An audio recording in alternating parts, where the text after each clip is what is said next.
young Shiro, vaporwave DJ and curator and personality, alongside my illustrious co-host, a luxury elite. Say hi to the folks. Hello. Sorry if I sound stopped up. Yeah, so not only do we have one of our favorite people, great friend of the show, and extremely well-known artist, Skylar Spence, on the show, but somehow by chance, all three of us are getting over the nasty. So all of us are under the weather tonight. Hopefully you guys are not. Yeah. So bear with us. Shouldn't impact the quality of tonight's broadcast, but I want to give a warm welcome to everybody who is at Hot Takes tonight.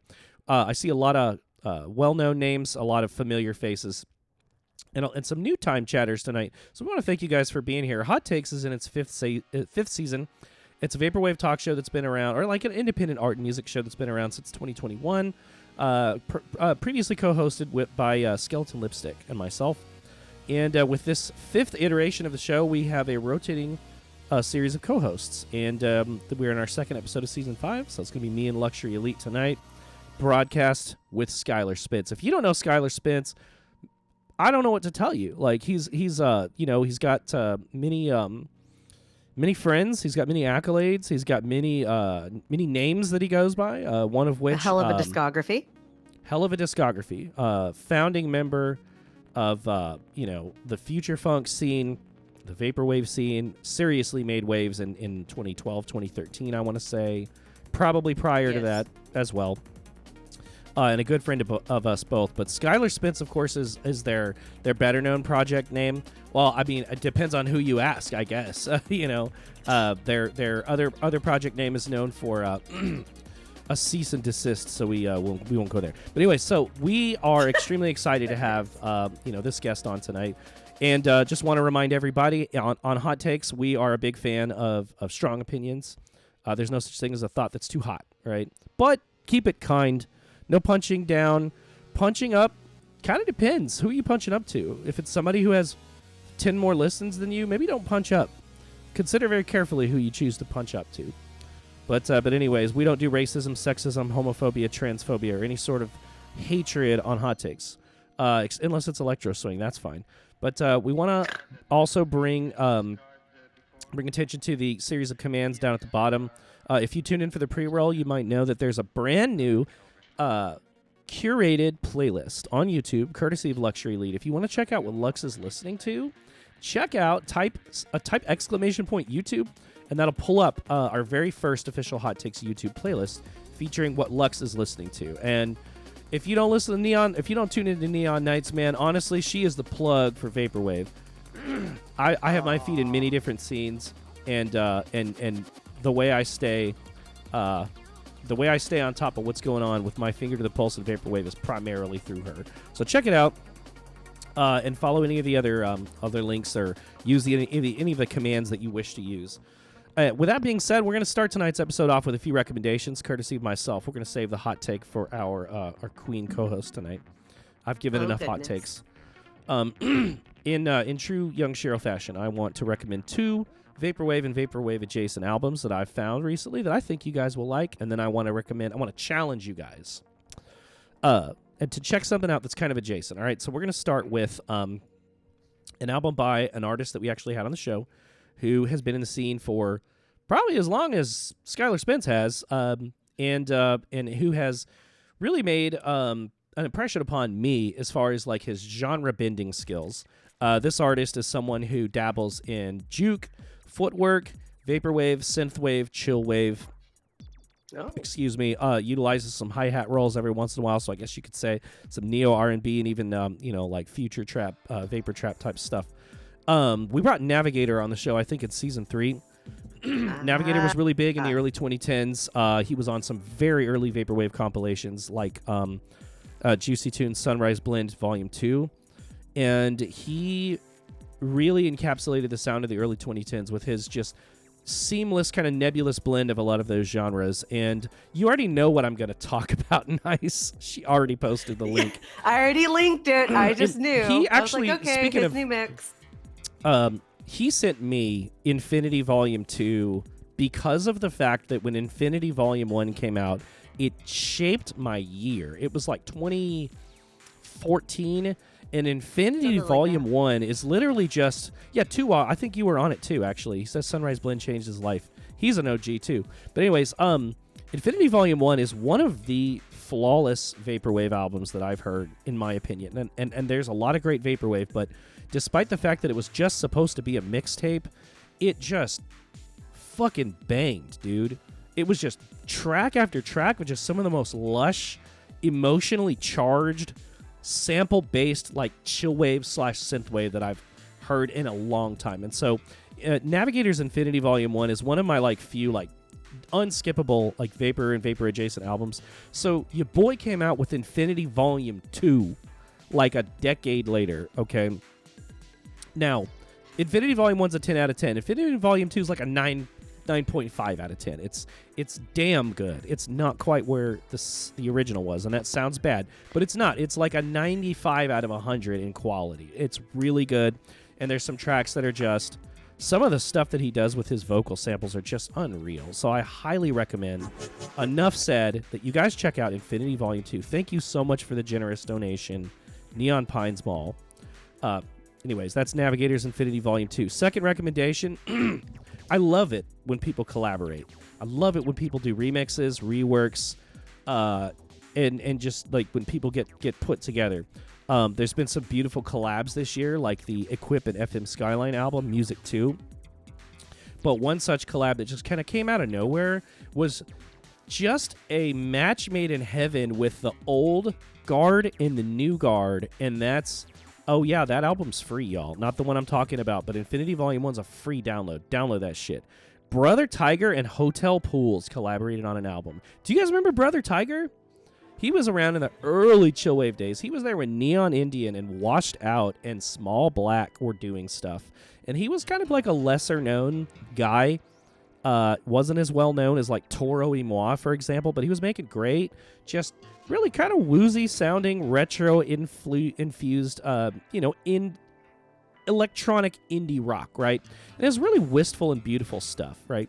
So Brother Tiger, unlike a lot of people from that movement who got a budget and then got boring, Brother Tiger did the absolute opposite, and his work has continued to mature, and it's continued to like just age like a fine wine, and it's gotten to the point where like his self-titled album was just phenomenal, and some of his fundamentals albums, just some of the best instrumental, like just beat making, just epic stuff. And when he collaborated with Hotel Pools, and Hotel Pools did the beats, and I think John did a little bit of the synth work too, but with his vocals and the vocal mastering that he does, the effects, I don't even know the like industry terms. It's just an amazing collaboration. If you guys like chillwave, if you like chill synth, if you like good electronic pop music, just retro sounds, you got to check out Paradigms by Hotel Pools and Brother Tiger. I'm so gutted I did not get a CD in time. They are just like out of physicals. But check it out.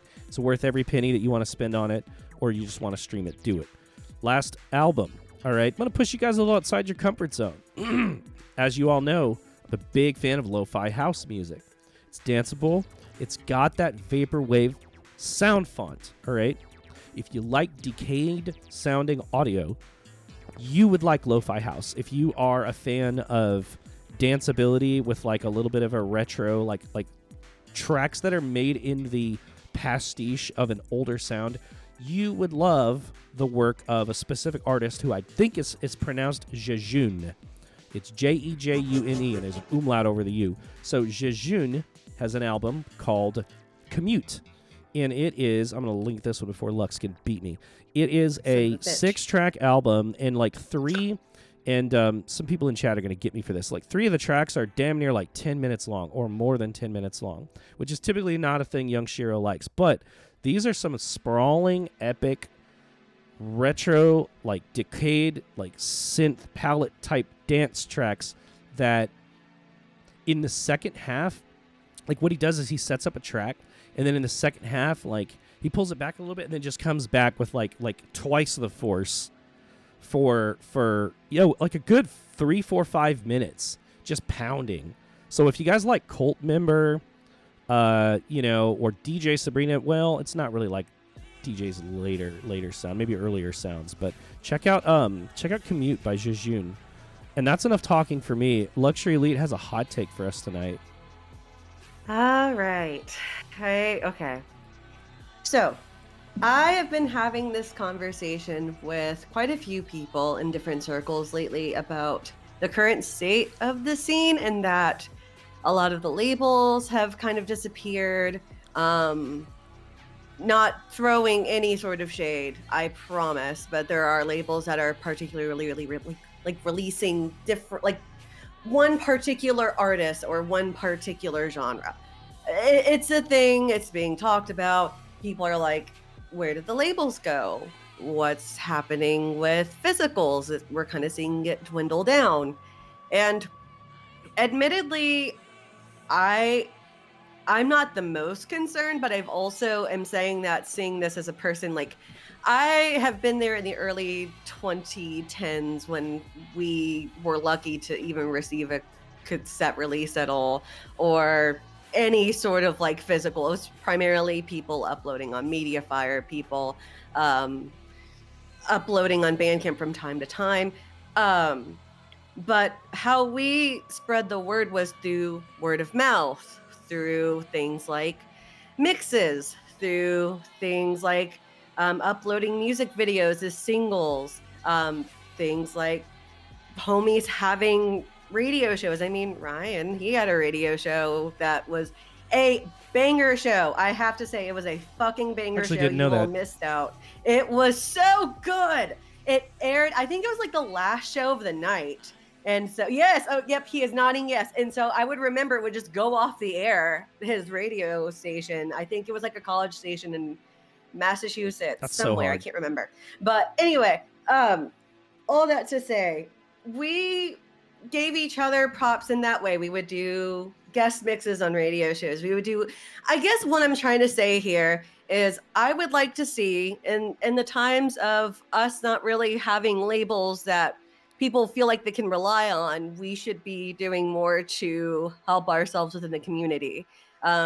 Doing more listening parties that are outside of Discord servers, like doing fun visualizers that go along to your album. I mean, Carte Blanche just did it with Wave Squad. Shout out to both of those, Carte Blanche and the Wave Squad collective.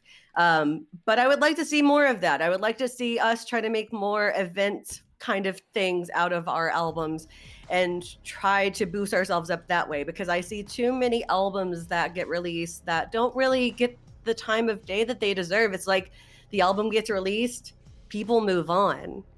And Fair. I don't know. I would really like to see us, and I mean, not saying, I do wish that labels would do more in hyping up their people. I mean, Fortune 500, I did not do that. I'll own up to that. But that was also a different time where we were kind of like, we could release that album to the world and people were paying attention enough and spreading the word and the hype was happening. And I was pretty fucking lucky for that. But that doesn't really apply here in a time where we have a lot more vaporwave artists and we have a lot more artists in the scene in general.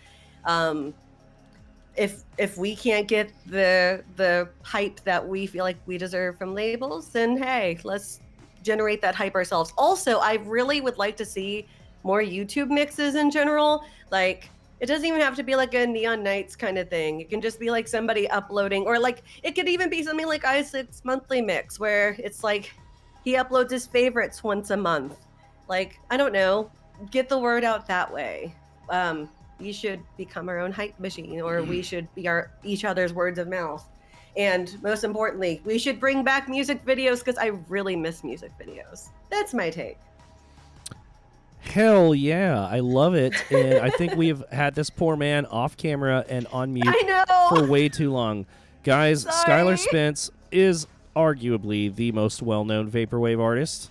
And if he's not, I don't care. He's a delightful guy, and this has been a long time coming, so I want everyone to give a warm welcome to our illustrious guest, Skylar Spence. Go ahead and unmute yourself and let us know what you think about what Lux had to say, buddy. Hey, thanks so Welcome much to the for show, having me, guys. I'm so happy to finally be doing this for y'all, with y'all. Oh my gosh. Everything Lux said, speaks a lot to me, especially, I've been waxing nostalgic a lot recently because we just did like a 10-year anniversary of Prom King, and I couldn't That's really right. go back 10 years without going back, to the beginning. I appreciated the shout out for my radio show, which was called Floral Shop. Yes! I ran that. Unreal. I ran that from 1 to 2 a.m. On Tuesdays, I believe, at Boston College, which is where I went to school for 2 years before I dropped out. And I used to play just, pretty much exclusively vaporwave on that show. This was my second semester of school, so we're talking January to May of 2013 is when this was going on. Nice. And I remember there was one time we we went out to smoke a joint before I left for my radio show, and when I came back to grab my laptop and everything, there were RAs in my dorm, and they were like, I guess somebody in the hall had complained because we didn't even smoke in there. We just had really good weed. So it smelled the entire hallway up. And I was so freaked out. Like, nothing came of it, but Good. I grabbed my laptop, went over to where the radio station was, and then a phone call came through the, system there. I answer the phone, and it is a girl on the phone, and she's like, Ryan, and I freak out because I think it's one of the RAs. So I hang up the phone, and then I get a Facebook message from Lux, and she's like, oh my God, what happened? And I was like, Oh, no. I thought you were... Yes. Uh, Holy shit. as soon as you brought that up, that was like the first thing that came Buddy to hit my the mind. doink too hard. Just being like, Oh my God. I completely forgot about that until you said Like, they wouldn't have come, like if I was getting in trouble, I'm sure they would have showed up to the radio station, but no, they called to be like, guess what? Oh my God, that's crazy. That's funny. Yeah. Unreal. But not Sorry to for get the too scare. tangential. No. That was like the first time we ever IRL'd too. Like, Yeah. so it was a very, or not even IRL, but like, voice Yeah. RL. Close enough, yes. Yeah. Micro something. But that was a very, Love that.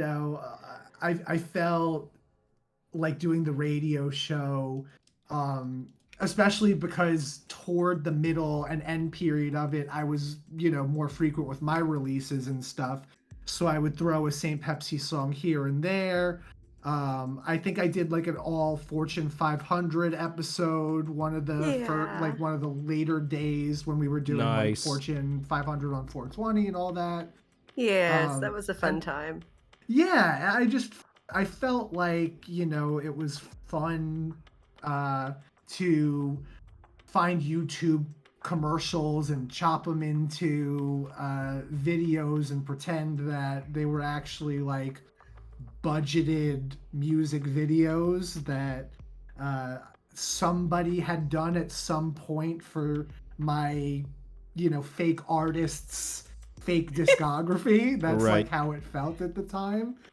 But I think like I got so much mileage out of expanding my creativity, you know what I mean? And having it not just be about the samples, but about like dressing it up and making covers and finding people to collaborate with and stuff like that. And, it's easy to say it from hindsight, but it felt then that like I was just doing it to have fun, because vaporwave wasn't a thing. So it was just like it was maybe a group of like 20 at most whenever and we were all Facebook friends with each other. Like, I know, it was so cute. Yeah. I love It that. was so So The it's a early hot days. take I do agree wholeheartedly with. Perfect. Awesome. So I guess my question is like, you know, just kind of piggybacking off of, you know, the fact that you had a radio show in 2013 dedicated almost exclusively to vaporwave. What were your first early interactions with that genre or the scene, or just what's your story?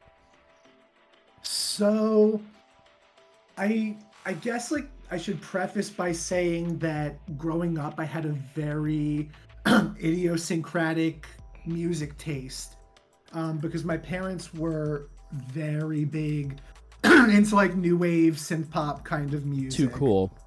There's a radio station, a former radio station on Long Island called WLIR. And there was actually a really good documentary made about it maybe 5 to 10 years ago. Interesting. But they interviewed people like Tears for Fears and Duran Duran and stuff like that. And they would say, you know, like, WLIR was one of the first places in America that would play us. And so when we went to New York and would play like Nassau Coliseum or MSG, because there were so many people that were into that music, you know? Gotcha. So it was kind of like the alternative station back in the day, but that's the kind of thing that my parents were into. So growing up, I had like a real tactile, appreciation for vaporwave, for new wave and stuff because of their record collection, and cool. it tended to be the kind of stuff that we, you know, would rip off. So Got you. Sorry, yeah, I love how you worded it. Ripped off. Sorry. for lack of a better term. LMAO. So Got then, it. you know, like going into high school and stuff, I followed Pitchfork, and I would kind of pick and choose the things that I really got into from there. There were things like Animal Collective, which like I was crazy Hell yeah. about. Bought Merriweather Post Pavilion at an FYE, probably one of like 10 people to say they could do that. Wow. Adorable. Too cool. I got mine at a Wholesome. Hastings. Oh, hell I got yeah. mine off of what.cd. Yeah. Nice. The new, Rest in peace, the New Year's what.cd. leak. Yeah. That's where I got Chuck That's a- Person's Echo Jams from. What.cd. What.cd played a huge part in me getting into this stuff too, because Same. like to tail off with Animal Collective, like one of the artists that I got really into was Toro y Moi. Nice. Like Causers of This and Underneath the Pine were, Amazing like, album. yeah, a total world beyond what I knew Mhm. at that time.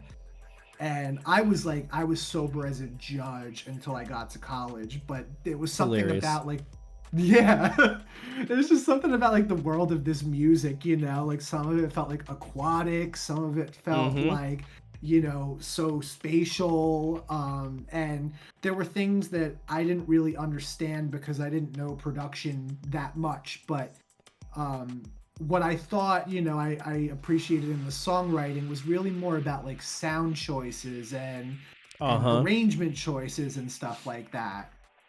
So chillwave was my link into the palette that became vaporwave, and I think a lot of people in the early days probably felt the same way. And so the first record obviously was Floral Shop for me, and we had sort of this like running joke with I had a 6-man dorm room in my sophomore year, and it was like me and 5 of my best friends, and we were all very into music. We'd see this cover meme to death on Twitter and stuff. People would make like the topster and it would just all be Floral Shop. Oh yeah. Like top 4, Floral Shop, Floral Shop, Floral Shop. Oh, it's just all floor. Yeah, exactly. And so I remember giving it a couple of tries, and like there was just something about it was so hard to crack. But at the same time, I always felt like going back to it to try and understand it, you know, like there's something about this that is definitely appealing to me, but I just don't know what it is. So then I remember like one time we went around to the reservoir, we smoked. This was like a new thing for me. So it's like, you know, when you first start smoking weed, you're like, oh, I gotta do this all the time. Don't do it, kids. But we came back to the dorm. I remember like I had a little speaker set up and I was like, all right, we're gonna listen to this. And we sat in silence, did not talk for the entire duration of the record. And then it was like that, the meme from Arthur where like he puts the headphones on and then he's just like in space. That's what it felt like. So then like for the next, this was October of 2012. So for the next 2 months, nothing mattered but vaporwave to me. Hard. Exactly. It was such an annoyance to some of my other roommates where we'd be listening to anything and I would be like, is this vaporwave? And then you'd be like, shut the fuck up. That's hilarious. Yeah. So then I ended up like, I had a gig doing sound for like a sketch comedy group on campus, and they let me play whatever music while people were coming in and leaving. So I played some vaporwave stuff. Aside from Mac Plus and all the other New Dreams Limited stuff, the big ones early on to me were Dreams West and Luxury Elite. Aw, but also, hell yeah, Dreams West, let's go. Yeah, I mean, that's self-titled to this day. Like, fucking banger. It holds up so after well. banger after banger after banger. That Dreams is a West real was so cassette damn for good. me. Mm-hmm. Yeah. And I feel like I ripped so many like sound signatures from that too without even realizing it. Just like, you know, where the filter will come in for like half a bar and then goes back out. So it's like for like half a second you're in another room and then like you're right back into it. Fun. I always like that stuff. You know, Lux taught me that like you can find, you know, an 8-bar loop and like live in it, you know?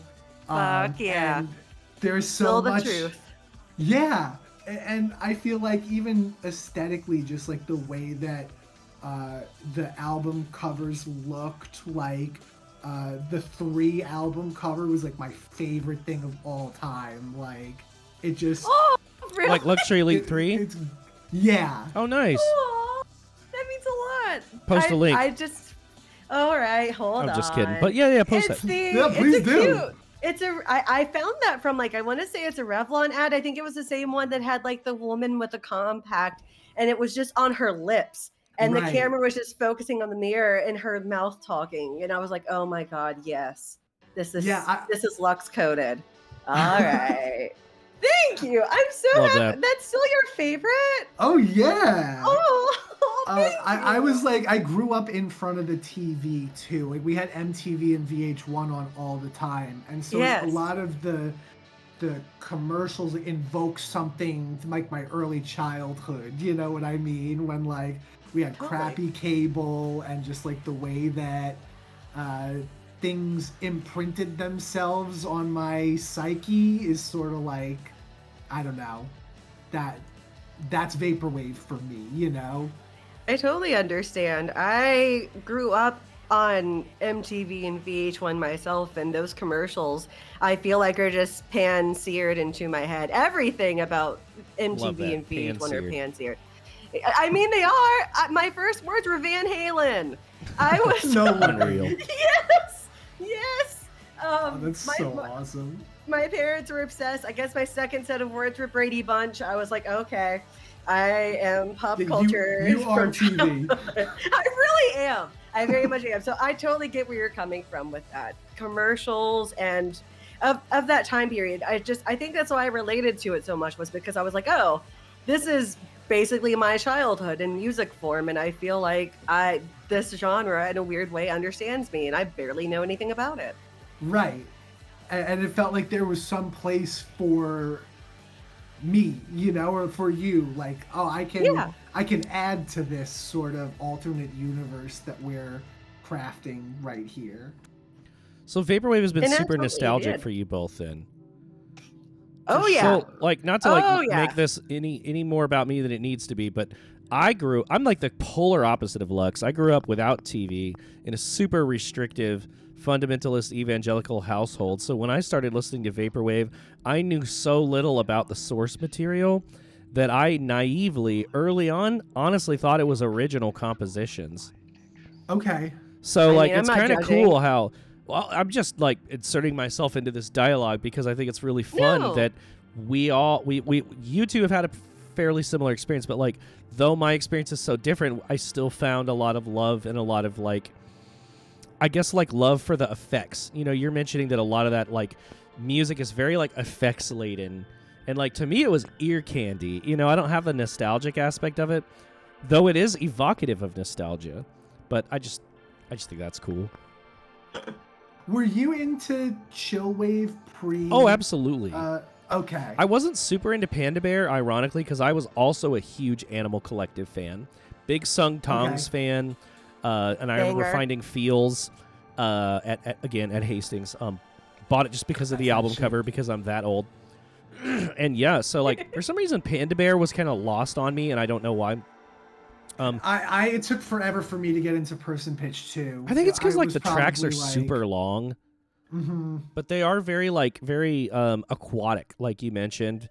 Very kind of like trance inducing, and yeah, man, Causers of This was like probably my first experience with chillwave, aside from Person Pitch. And I remember we had a friend, I was dating a girl, and her friend was like, listen to this new kind of shoegaze. I kind of like it. And it was like, brother, this ain't shoegaze at all, but it is cool. It's shoegazy. It's not. I mean, it's music that relies heavily on effects. I guess you could say shoegaze has always been like leaned really heavily into that. Right. Yeah. But yeah, we got that in common.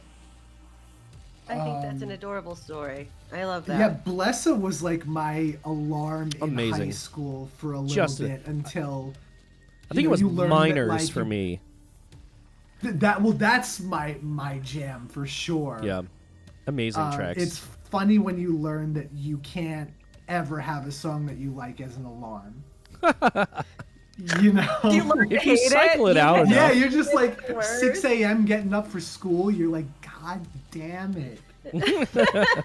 Hilarious. Oh, my controversial thing. I actually did not really like Toro y Moi. I'm so sorry. I wished mean, I Were did. you a washed out girl? I was. She was a washed out I really girl. was.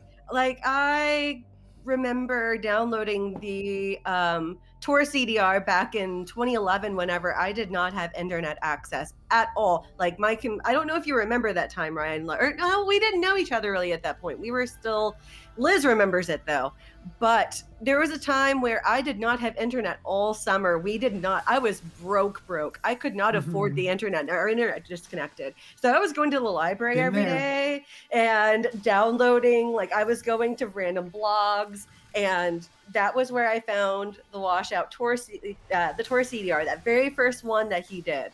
And I was like, this motherfucker sampled Whip It in the beginning. He just looped the beginning of Whip It, and it sounds amazing.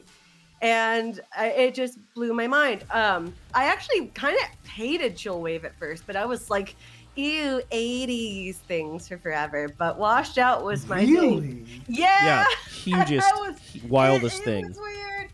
It changed. That blows my mind. It changed just around late July, early August of 2011. And I only know that because I was house sitting for somebody as they went to Bonnaroo. And that was that same weekend that I was like, oh, I don't hate any of this at all, actually. This is actually very pleasant. I understand this now. But Washed Out and Neon Indian were my jam. Although it took forever for me to like Neon Indian too. Forever. I loved Psychic Chasms from the jump. Man, I wasn't crazy about it's like- Psychic Chasms, but I loved Era Extraña. Okay. Yeah, I love them all, honestly. Like, Nice. I have nothing bad to say about any of those guys. To piggyback off what Shiro said, when I heard Belong for the first time by Washed Out, I didn't realize that was sample based. Hell yeah. Crazy. Like, a lot of that stuff kind of blew my mind. And it was like, I was always curious why I liked a song like say Feel It All Around more than like New Theory, you know what I mean? And it is something about like the way that samples are used and kind of like that hybrid of like analog and digital technology versus like, you know, when everything is kind of in the box. It's something about how it sounds just like grabs my ear differently. Love that. I love that. Agreed. Out of curiosity, so what made you decide in the latter half of December that you wanted to do Saint Pepsi? What made you decide that you were going to do 3 days, 3 albums? Well, I had spent the first semester of my sophomore year kind of in flux, where I knew I was still a political science major, but I knew... I didn't know that. I didn't know that either. What the fuck? We got to come around to that. Thank God. the winds changed the way they did. True. You know, I just don't know how I would have handled everything that happened after I graduated. For sure. You know, it would have been crazy to try and find a job during the 2016 election. Not to get into anything beyond that, read into it how you will, but, you know, even just from the perspective of coming out of school and trying to do something in that career path, like, it would have been a nightmare. That would have been hell. More of a nightmare. Absolutely. So, I had started, I had this project that I started in high school when I first started making music called The Cold Napoleons. And that was The Cold Napoleons. It was like a name I came up. Yeah. I love that. I read something, there's like a battle that Napoleon had where they chose to draw the army into a really cold place so that like a lot of them would just freeze and they wouldn't have to like actually go to battle with them. And I just liked the name, and I needed a name, so that's what I went with. And it was mostly like, honestly, somewhere between like Ben Folds and like, I don't even know, something like Phoenix but not as good. Because Phoenix was like the end all be all for me growing up. I remember that era. Like my band. Passion Pit, Mike Snow, all that. So I made an album in my sophomore year for Cold Napoleons, just kind of like, I was very depressed and going through a lot of shit, and I needed like an outlet to write about it. And it didn't really do anything, but it got like 30 upvotes on Reddit when I posted it, and like a couple comments. Nice. And that blew my mind, you know? I don't think I made any money off it or anything, but it was on Bandcamp for a while, and like people were downloading it, like my friends and stuff. And then I had like big ambitions for a second Cold Napoleons album that I was gonna do in the second half of my sophomore year. We went away on winter break, and like all of my equipment was still at BC, but I had my laptop with me. And because I had been listening to vaporwave like almost exclusively for the last 3 months, I was like, well, what if I dig through the stacks of music. I've always been like a massive hoarder of digital music, like terabytes and terabytes. Like that's, I think, part of the reason why we clicked so quickly, you know? Nice. And so it made sense to me that I would try and do my own little vaporwave project. And then I had a blast because I went from like, the first couple songs I did were like things that I grew up listening to. Like I sampled Thompson Twins' Hold Me Now. I sampled like Prefab Sprout Bonnie. I You sampled. sampled prefab sprouts. Yeah, Of course like I you had did. to. Luxury noise has entered the chat. Oh, I'm so glad Yes. Paul's here. Oh, but yes. So you sampled them.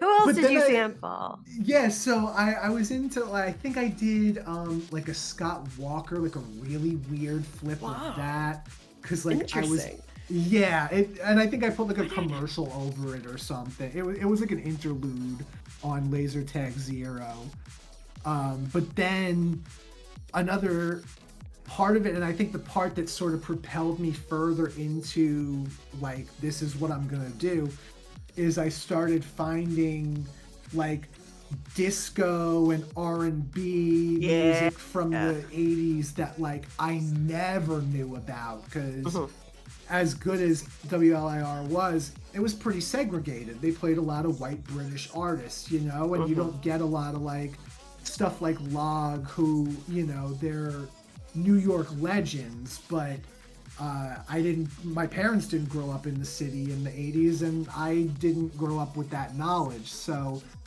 when I was able to like kind of through digging find records like that and realize like, oh, they're not only are they using a lot of the same producers, you know, like Duran Duran and Chic, but like they're using the same sound. This is where the sound comes from. So it threw me into like a world of music. Like I thought I knew everything about 80s music before, but now it's like you've only scratched the surface. True. So it also became like a way for me to discover stuff, and a lot of the early stuff I sampled I was hearing for the first time, you know. Cool. Like Same. So I would just throw something into Ableton and just kind of play around with the loop until there's something that caught my ear, and then it's like, oh, okay, here's a song, and I would know within like a minute or two whether this was something I could work with or not. I kind of just like, you know, I'd go on news groups, download like 1,000 MP3s and just sort of sift through them. Oh wow! So you were like downloading MP3s. See, I was using Anywhere I could get 'em. YouTube rips for me. So it's kind of interesting hearing a different way.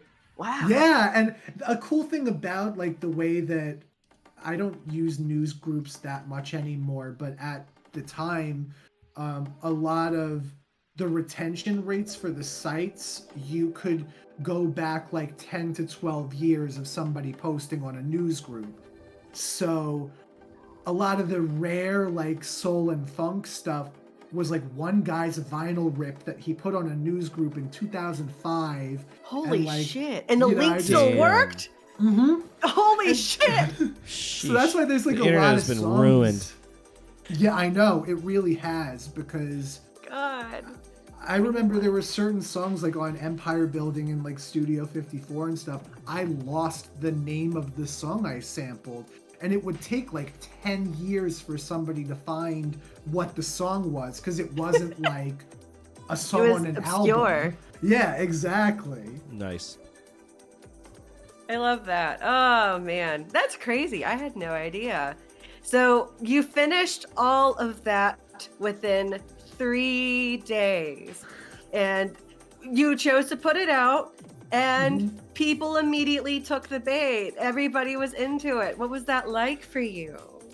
So, it was so crazy, and it especially was like really something I needed going into the second half of my sophomore year, because like I just worked through a lot of stuff like everybody does, and I was somebody who was like kind of on the straight and narrow through high school and didn't make a lot of my own decisions. It was sort of just like what everybody thought was the best thing for me or what made the most sense. And so I'd had this little trick, I thought, because I think that the first Saint Pepsi album I made was either Christmas Day or the 26th of 2012 was when I did Laser Tag Zero. And I had this great idea to tag it as 2013 on Bandcamp. because I figured people would be like looking toward what's going to be the next big thing of the year or whatever. So I wanted it to look like there was a 2013 album that already came out, even though it was like December of 2012, you know? Fancy. Look at you. Yeah, just like I think that it made a difference because I remember like there was a blog called Hi Hi Whoopee, if you remember. I remember Hi Hi Oh, Whoopee. yes. Yeah, it's a Japanese. Mm-hmm. Yes. Yeah. And Yes. they were like the first people, and I remember they wrote something about me that was like an artist to watch in 2013, and they were like, we think that this guy is he just put out 4 albums, we think that he's going to be somebody to pay attention to. And They this weren't was wrong. like it was just like, what though? Like I remember just hearing couldn't your name believe- everywhere. That was all people could talk about. To the degree that I was just like, all right, you guys are building this up Like, a little fuck this bit too guy. much. I'm not going to listen to it. that's fair. I've done that Snooty, more times. I know, than so I shitty, count. right? I'm that pretentious guy. No. Like, I've heard enough about Saint Pepsi. Yeah, but your name was everywhere, bro. Like, that's all people were talking about. It was crazy to me, and I have funny stories about it too, because I wasn't upfront with people in my life besides my best friends. Like, they knew I was doing it, but I used my personal Facebook to post a lot of like the videos that I made and stuff, like we were talking about earlier. And I came up with this tagline: "Who is Saint Pepsi?" Like, it's this, it could be anybody. Shit. Part of Oh.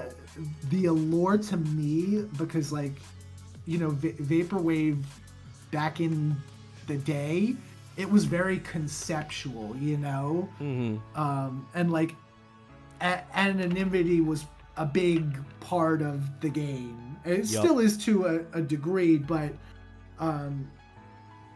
my thought process was like, I'm crafting the discography of like the world's biggest artist in like 2099, like distant That's fun. future, and it all sounds like broken echoes of the past or whatever, So like World Tour was supposed to be like, this was like him on the World Tour, and New Generation was like this was like when he started building up the cults that followed him, and just like all this dumb stuff, you know what I mean? That's fun. I like that. But then I ended up going back to BC, and in the radio station, a couple of my friends there knew. This was when I made the video for Mac Tonight, and we were playing that video in the station, and there was a girl that came in that I was friends with, and she sees that we're watching Saint Pepsi, and she's like, Saint Pepsi? And I'm like, yeah, I don't know why they're all so obsessed with this guy. And she's like, I know, right? It's not even that good. Oh my God, who said that? Just some girl that I Oh my went God. to school with, and I was just Hipster, cracking pretentious. up. Get out of here. Yeah, it was awesome. And then, like, a couple days or maybe a week later, like, she realized and was like, oh my God. Oh, that's so like, funny. I'm so sorry. Oh, that's so awkward. It was me in a disguise. My bad. Just kidding. So, like, what's your musical background? So you grew up in a family that was really into it. You play some instruments. Like, were you musically trained, or like, was there something in particular that kind of like happened that made you want to start making music? So my background goes, like, one of my earliest memories is I remember a video of my dad singing. He sang and played drums, like two Oh, that's too separate cool. bands, not at the same time. Once he was a drummer, and then another one he was a singer. Thanks for clarifying. And yeah, just like That would have she's been not- badass, though. Exactly. The I multitasking. don't want to undersell, because it was badass, but it would have been crazy badass. Oh, for sure. So I remember seeing that and just being like, wow, like I thought it was the coolest thing that he did that, because we didn't have a drum set in the house or like anything like that. He was never like a gigging musician. Oh wow. And then at my grandma's house, she had an organ, and it was like some sort of like a Yamaha, like a CS80 or something like that, but it had, you know, like a bottom layer of keyboard and a top layer of keyboard. And Wow. I remember like it had like the pedals and stuff too. Mhm. I think like a church got rid of it or something like that, but I loved going over there, and I would play the organ and kind of, you know, teach myself stuff. From there, I learned most of my music skill came from the computer. I did some MIDI stuff in elementary school, like nothing, Whoa. you know, nothing. Yeah, that's pretty damn cool. That's Yeah, so cool it as was- shit, though. What do you mean? It was a cool thing to do. It was garbage, obviously, because I was like literally like 9 years old. But yeah, my dad was a network administrator for the Suffolk Library Systems, And a drummer and so- singer? Damn. He wore many Wow. hats, and like Shout the out reason Mr. that I know Pepsi. computers and stuff is like all because of him. So I learned stuff based on my interests. Like I could find a free MIDI notation program, and I was into video games, so my first community was like vgmusic.com. And I was like 10 Nice. years old pretending I was 18. And That's they adorable. must have been like, what is wrong with this guy? Like, so that was like my situation. In middle school, I got FL Studio on that computer. Wow. And- In middle school. Yeah, Nice. I want to say Holy like shit. 6th, 7th grade was when I was using FL. Jesus Christ. Wow. That's awesome. That's impressive. Yeah, it's a, you know, like this is the one thing I got. Is like I was doing weird shit on computers real early. And then I got my first Mac like before high school. And that's when I started really, you know, getting serious. And my dad's coworker bought a Volkswagen at the time that they were giving away first act guitars with Volkswagens. Wow. Which is a Whoa. weird thing. They're like commercials where like they have Slash and John Mayer, and they're like plugged into a Volkswagen, like playing. You know, it was I've never ridiculous. seen these commercials. That sounds incredible. Okay, I gotta open up a new I'll tab. find some after this, and I'll send Yes, them your way. please. I would love to see that. That sounds insane. Volkswagen. All right, yeah. Sorry, continue. I just got thrown. So that was basically like how I picked up guitar, and then I never took lessons for guitar. In high school, I took a little bit of piano because my best friend had a teacher that he recommended. But it was mostly like the guy, he liked me because I wrote, but I did not practice like proper fingers and, things like that. So I was always just playing however I felt like playing. And I think as a teacher, that's not typically like your favorite student to teach, but he was a great guy. He came to my graduation party and all that. Hard. That's cute. Yeah. So that's like the extent of my musical background. I'd say like I learned all the things I learned to serve the goal of songwriting rather than playing the instrument. I've never been like a virtuoso on anything. I have a really good ear, so I could play like pretty much anything you'd want to hear. Elementary wise, I could play Nice. a version of it, That's pretty cool. a That's sick. melody and some chords on guitar or piano, but it was always like to write my own things was the goal, not to play other people's things, which makes the vaporwave thing a little funny, but I mean, it worked out that way. I mean, it led you ultimately to your goal of doing Skylar Spence and getting to incorporate your vaporwave stuff and then the stuff that you grew up with. I mean, Right. It's a fabulous little marriage. Yeah, and it's funny, like, I feel like, you know, I'll take the opportunity here to just, like, reiterate that when I was envisioning what ended up becoming Prom King, that was meant to be a Saint Pepsi album. Wow. Oh, really? Yeah. Fiona Coin, Fall Harder, like that single was originally released as Saint Pepsi, and I remember that. Yeah, I remember that part. Okay, and that was actually the makes sense. reason it got too big, because Fiona Coin kind of took on a life that we weren't expecting it to, and that's what caught Pepsi's attention, and the rest was history. But do you still have that letter?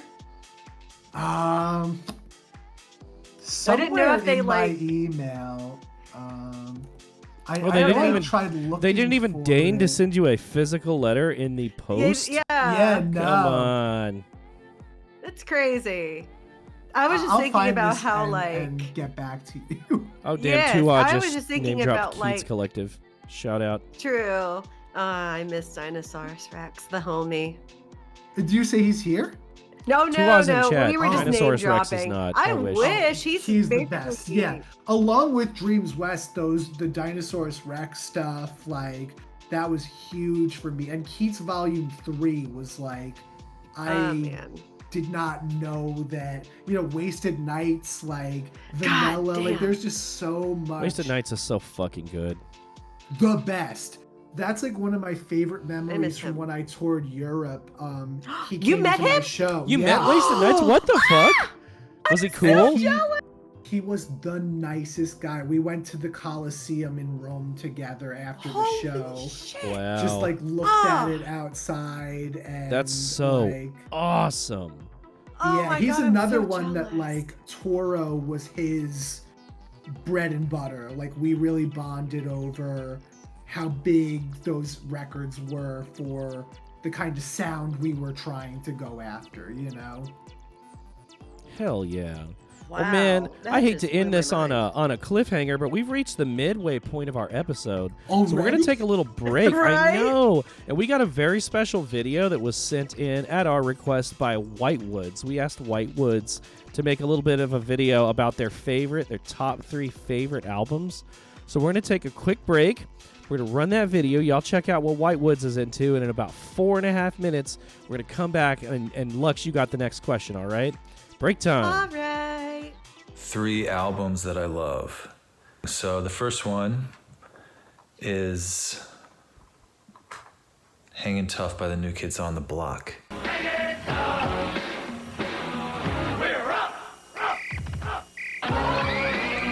This is a mini disc of Hanging Tough. I had the cassette tape when I was younger, and they were the first concert that I ever attended. My cousin Stephanie got me into them. She was a super fan.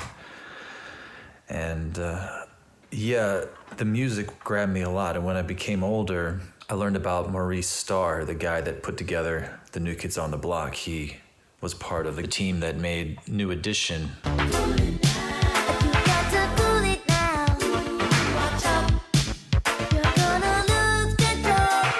And they broke up. And so he started his own thing, the New Kids, and Hanging Tough. That song hooked me and into music in a lot of ways. Please Don't Go Girl is probably my favorite song now as an adult, is instead of like a teeny bopper boy.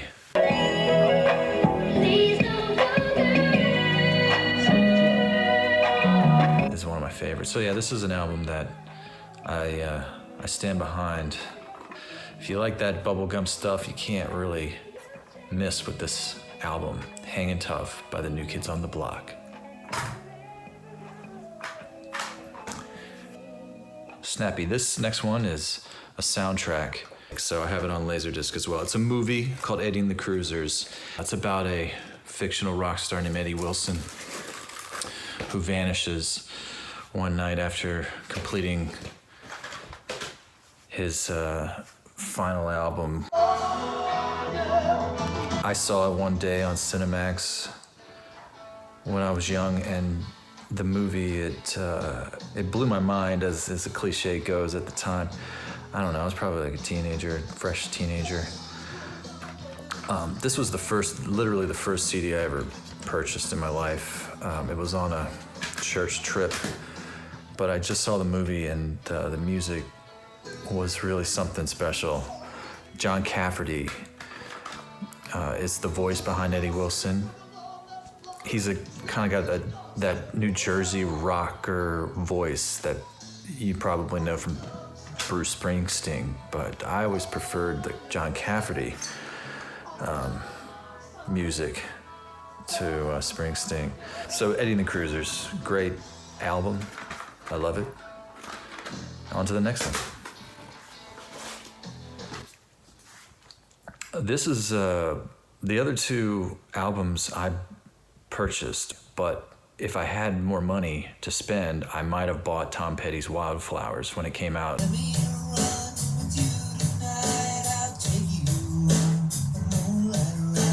Back then, this is a special re-release of it from the Tom Petty family, Wildflowers and All the Rest, which comes in this perfect CD-sized booklet that you get to flip through, and it's got all these outtakes, all these songs that didn't make it onto the actual album. This video was all over the place back in the day on MTV. Tom Petty, You Don't Know How It Feels. Playing the Firebird with the harmonica. It's just this great music video from the era, 1994.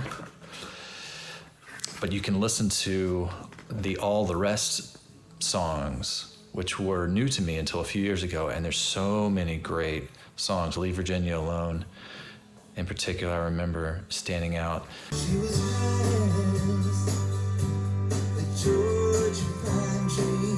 Get into this headspace that it puts you in, and I just can't tell you how sweet that is. So those are my three choices for three albums that I love. Now. And we're back. I hope you guys really liked that video that Whitewoods sent to us. Shout out Whitewoods for being such a homie. Shout out Whitewoods. Yeah, Shout right. out. For And playing all of Roge's and Vapor VA's live shows, and for making that amazing track for Hot Takes Volume 1, and just for being just a terrific guy and seminal part of the scene.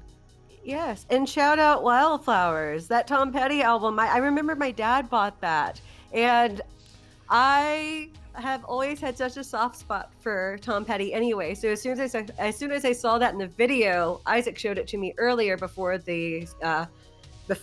our episode began, but I was like, fuck yeah, Wildflowers. I'm really glad somebody else appreciates that album. It was like, I don't know, it was really nice seeing a Tom Petty renaissance in the 90s. It was like Aerosmith and Tom Petty became cool again in the 90s, and I always enjoyed that in a weird way. Yeah, we I don't know. watched that. I'm really nostalgic for that. He sent that in today, and I actually worked today, so I got off work 45 minutes before the show, and so we just watched it right before the show. And Lux grew up with a lot of that music. I unfortunately didn't. I got no nostalgia for that stuff, but it sounds like it's good. I got to check it out. You should. I will make you. Tom Petty has some bangers. Yeah, I got into him late, but I was I always put him in a box of not him physically, but, mentally.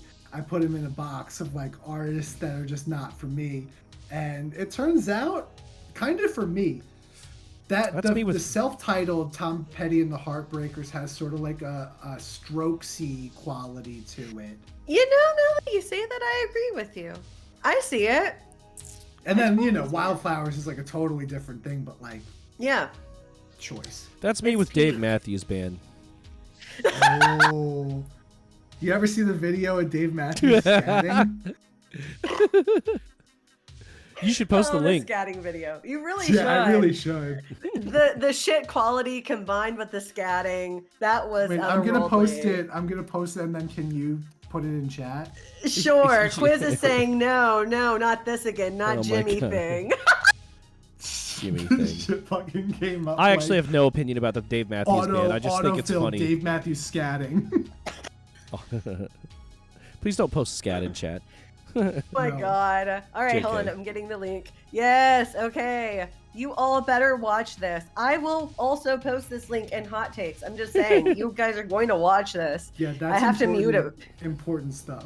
I just Yes, remember it like is. watching the whole thing on turntable. It's like 8 minutes long. Oh, I Oh my did just God. put the 30-second version. Nice. Oh, only I the saved 30 everybody. second. Oh, man. We have to make them endure the full 8-minute version. All right, I suppose. Still, though, yeah, you'll have to watch it. So going back to Skylar Spence. So you said initially it was a Saint Pepsi album. Tell us about the experience of working on that album, if I may ask. I know he skipped Hit Vibes, and I feel horrible about that. Yeah, we can go back to it. Yeah. I'll keep this like sort of quick, as quick as I can. Sure. Hey, go So- for it, homie. After Hit Vibes, it was very important for me to do something that I felt was like another step. Like not saying like it needed to be better than Hit Vibes, but it needed to bring something to the table that did not exist in Hit Vibes, you know? I wanted to like challenge myself in that way, and I didn't even really intend on singing at first because I didn't think I was going to be represented by a label, you know? So I did the Gin City EP the winter after Hit Vibes, and I wanted to play keys and synths and stuff on top of the vaporwave stuff. You know, that was like the thought process then. And Gin City didn't end up being very vapor at all, but even songs like Walking Talking and Oh, that was a stuff banger. yeah, it's Love more that like song. Saint Pepsi, but I do have like keys at the end of the song that I played, and you know, that song has a bass line from one song and then like the chords are from a different song. Oh, interesting. So it was just things like, you know, I wanted to move beyond, whereas the, say, Laser Tag Zero, I'm just cutting the songs up like in, say, 4-bar pieces. And then in Hit Vibes, there's certain songs where I would go even like more micro in the chops, Nice. you know, to get like a chord that I wanted in the right place. And so then this was like, you know, one step further, and if I couldn't find the chord in the song, I would find some other way to get the chord out into the song. And so then after Gin City came out, I got an email from Todd, who's the owner of Carpark, who put out the Toro albums, among many other things. Nice. And, you know, he said to me, would you like to be represented? Like, I'm coming to New York in the winter and we can get together and discuss. And I made a day, like, talk to a couple different labels. This was like off of really just Hit Vibes, and Mr. Wonderful got on Pitchfork and stuff like that. That was like my first song that made it to outlets, you know? Yeah. Which was like a big deal for me Oh yeah, Mr. Wonderful. Was as a great. college dropout. Yeah, I get you. I get you. That is. Oh, why didn't I realize that Mr. Wonderful was like the first Pitchfork review? Yeah, track? crazy, right? That's Because wild. You would have thought that, you know, they took note of any vaporwave, but they didn't really Right. for a long time. Yeah, yeah, Hot they. Yeah, Ooh. true. Oh, Yeah, I heard yeah, it on Hot they- Takes. yeah, they, of course, considered it to be C-Punk's relative, and I was just like, no, And they had some no. great, very supportive writers there, obviously. I just don't think they were really given the opportunity to, I think like R+7 was as much vaporwave representation as Pitchfork gave back in the day, you know what I mean? Oh, for sure. For sure. So Until just that to get over Simpson Wave article. Sorry. that was probably first. That was Yeah. before the Floral Shop review. Yeah, it was, because Miles Shout did out that. Miles That was the God. recently. Yes. Love him. Love He's him to the best. death. Yes. How did that feel getting that email from Carpark? Oh, it blew my mind. So perfect. At that point, I had not been able to translate what felt like significant online success to me into like a real world thing. You know what I mean? It just didn't feel like it didn't feel real life. It felt internet. Yeah. So basically, I met up with him and I started seeing that I should go back and say that after BC, I spent a half a semester learning like audio stuff at a trade school on Long Island. And this all started happening, like the email from Carpark and all of that. And I told my parents, like, can you just give me one year to figure this out and like give this a shot on my own? And if it doesn't work, then I'll go back to school. You know, like, I don't want you to think I'm not a deadbeat. I legitimately think that I have an opportunity here to pursue. And they were like, that's fine. Cool. You know, we believe in you and we like seeing you passionate about something. So yeah, it was cool to get there, because when Hit Vibes came out, that was like a month after I dropped out of BC. And so even though remember. you remember how crazy that period was for me. Absolutely, I do. And at home, it wasn't something I could really celebrate, you know, because it was like, what are you doing? Like, what is this, and what is the end goal of this? And honestly, I was 20 years old. I didn't think there was an end goal. I was just doing something. You were having fun. Yeah. I felt like I was part of something, and that maybe eventually like it would become a thing, but you know, that was an afterthought. Yeah. Yeah, totally understand. But when That's I went so to huh? No, I was just saying that's just so cool how it, like, what it ended up turning into for you. But I'm sorry, continue, my friend. No, not at all. I don't have my headphones on loud enough. I might also be quiet. Maybe I'll move my mic to my face. I've been turning you guys up little bits here and there. You sound good Sorry. on my end. No, you're Yeah, fine. it's Now much I better have to turn now it down. for me. There we go. My bad. No, All you're right, good. I will You're just good. hold the That's fine. mic. But yeah, so I Luxury remember ASMR. when I went to meet the labels and stuff, I had told them I want to do more than sample, because they were all kind of concerned, like, you know, are you gonna need sample clearance like all the time? And I was like, no. And so I was like, I want to write, I want to sing. Like, this is a skill set that I've been working on that I actually feel more comfortable or confident in than like production, which was something I was learning along the way, you know what I mean? So the first song that I did was Fiona Coin, and it was one of those things where I locked myself in my room at home for 12 hours. You know, I started with nothing and I left my room when I had the song, and there was something about it, like all the songs, even the ones from the Cold Napoleons that I was proud of at the time, like this felt like it was the thing, that the voice I had been looking for, you know what I mean? Too And cool. when I showed it to my parents, I remember taking a drive around with my best friend Mike. I picked him up, and he was like, dude, this is you, you know? And so Lightning in a bottle. Love it. that's how it felt for sure.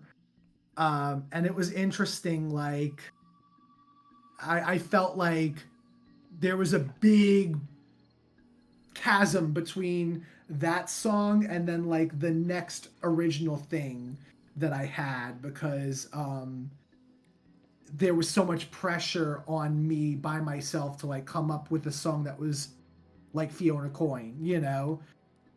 So I ended up deciding to do Fall Harder, which was a song that I started writing in college. Thanks. Boarding school shout out. Exactly, yeah. I wrote that like February of 2013. That was well after we did Late Night Delight, and I felt like, so, you know, after we did that album, it was like I can do whatever I feel like doing. So Yes, I love you that. know, that was like a real big moment for me when we did that, and you know, knowing that Aw. it was on cassette and stuff was such an ego boost for me, you know what I mean? Oh, well, I'm glad. And we almost didn't get that cassette.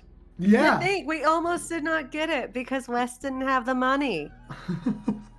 Poor And thing. everything worked out, you know? It really did. It really did. It was strange. I didn't know that you had. I guess my timeline gets a little muddled, I guess, around that time. I guess I didn't realize that you had written it so early. I still have that first demo from forever ago.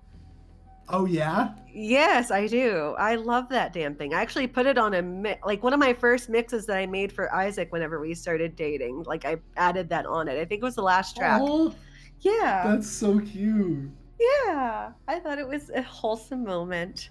But well, dear, I feel like I've inadvertently hijacked all of the questions for Ryan. Please take over and ask questions. That's why I'm we chose sorry. you. That's why I chose you as the co-host. I want my co-hosts to have chemistry with my guests. Ryan, what do you think about separating art from the artist? Oh, I mean, I named my project after a sort of character in a Woody Allen movie, so I would be very hypocritical. I didn't know that. Which one? So, the movie was called Everyone Says I Love You, and it's a very obscure. I bet he wouldn't even remember making the movie if you asked him. But it came out in like 1996. The cast was Drew Barrymore and Ed Norton as the main leads. Okay, wow.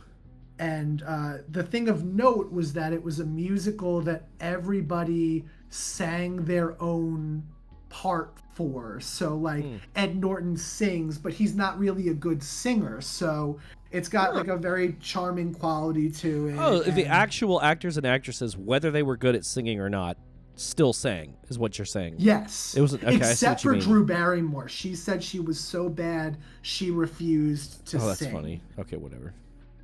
Yeah, but you know, for the most part. But it was a movie that, like, when I went to high school, I got into the Woody Allen movies my senior year because I had an English lit professor who turned me on to them, and he was like, you know, they seem your speed, and you know, I related to like the neurotic love. I've got Annie Hall and protagonist. Manhattan on VHS right over here. Annie Hall is like, that was if you ask me what my favorite movie was, up until like the last 5 years. It's a great movie. I mean, you know, fuck Woody Allen, but Annie Hall's great. Like, it's a lot of fun to watch. It's like the original rom-com. Yeah, and it's so funny. Rest in and peace, there's Diane so Keaton, many, man. like, yes, big rest in peace to Diane Keaton. One of the best roles of all time, and I don't think cool like, lady. anybody else could have played it, you know? Mm-hmm. But so, like, the reason I picked Skylar Spence was because it sort of signified so that's the name of the Drew Barrymore character when she marries Ed Norton. Okay. And I felt like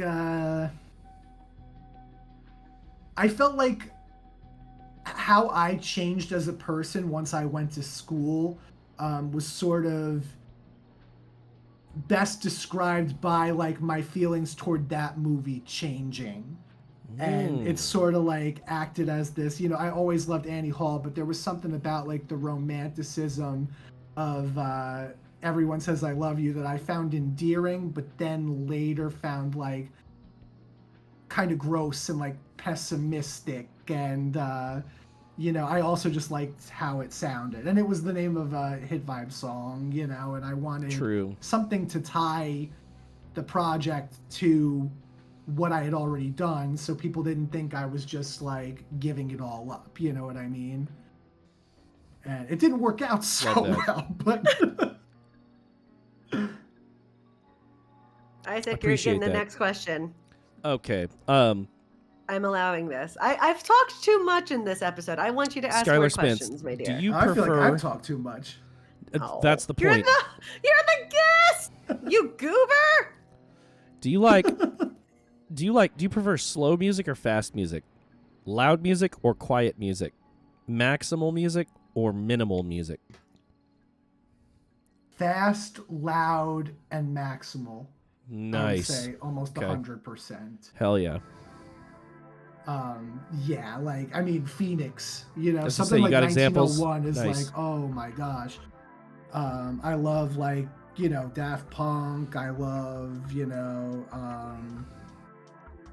a lot of like the new wave stuff where you got like a live drummer but like the synths overpower the guitars. Anything you can dance to is good by me. It's like Death from Above 1979. Yeah, I loved Romantic Rights and Black History Month and stuff. Nice. Hell yeah. Still holds up. Still a great album. True. 10 out of 10. Unskippable. Yeah, so good. What? You guys still ask questions. Hey, man, it's not my fault. I got the rippers. Okay. How do you feel about covers and remixes? Good. I feel like it's not very often that I want to hear a remix over the original song, but it does happen from time to time for sure. Covers, there's a lot of amazing covers for sure. What are some of my favorites though? That's a good question. Sometimes they're annoying, like the There She Goes cover that's not the Laws, but it's the one that you hear everywhere. It's like the chorus Is or it the something. Sixpence Are None you the hating Richer on song? Sixpence None the Richer Oh, it might be here? Sixpence, and I'm not hating. Oh, I'm it's just okay. saying, They'll survive. Disc. I heard that the girl at Sixpence None the Richer is kind of bitchy. I mean, you're allowed to be bitchy. It's Ooh. okay. Like, it's not a Hot death sentence. take. but- I read that on Reddit. Somebody was like, "Oh, we worked with her band. And Give she's me super the bitchy." tea. Who are the Dear. worst I don't people? Apparently, You know, while Flow you from think about your Progressive is favorite awful. covers, I remember or just going back to an earlier conversation, I remember the chillwave era was super great with that. Like, Washed Out would remix Toro y Moi. Toro y Moi would remix Washed Out. Do you remember that? Oh yeah. Like, in fact, I think there's literally a Toro y Moi remix of Feel It All Around, and it's great. It's very Yeah, I gentle.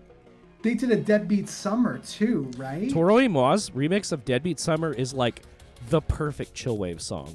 Like, there's no better example of what 2010 sounded like.